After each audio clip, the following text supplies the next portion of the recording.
در شب‌های آرام یادی تو می‌آید، مثل شمع نور در دل می‌درخشد.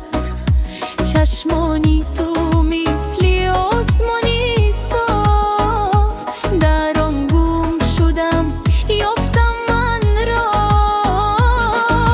صدای تو مثل آهنگ باران، بر آغم می‌رسد می‌کند مرا جوان.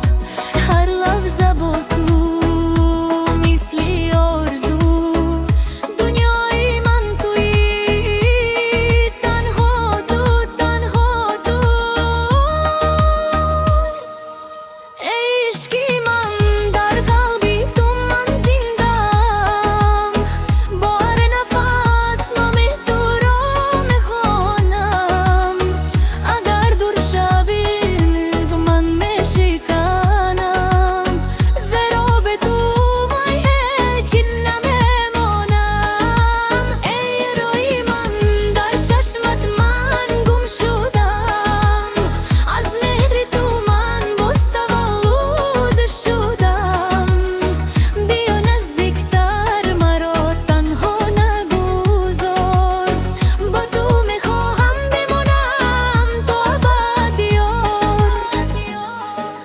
راه‌هایی که رفتم پر از خطیرم، هر قدم با تو بود مثل افسانه. دستانی تو گرم مثل بخار، با تو زندم به تو غمگین دلدار. خندت مثل صبحی نو دلم را میبرد، به دنیای روشن‌تر از زهره‌وار.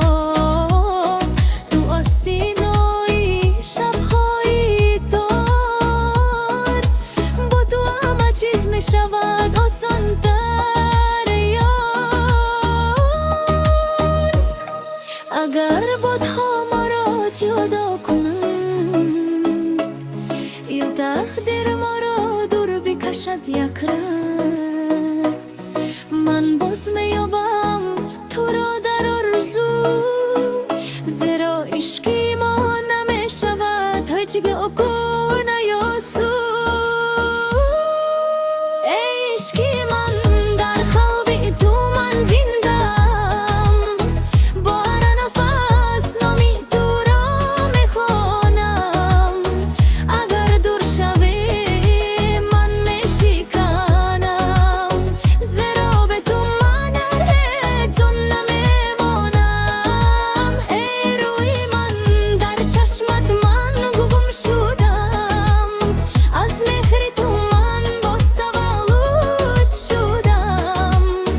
بیا نزدیکتر مرا تنها نگذار، با تو میخواهم بمانم تا ابد یار.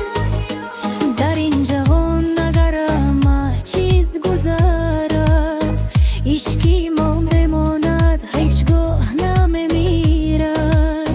تو باشی با من همین کافیست، زیرا دل من تنها با تو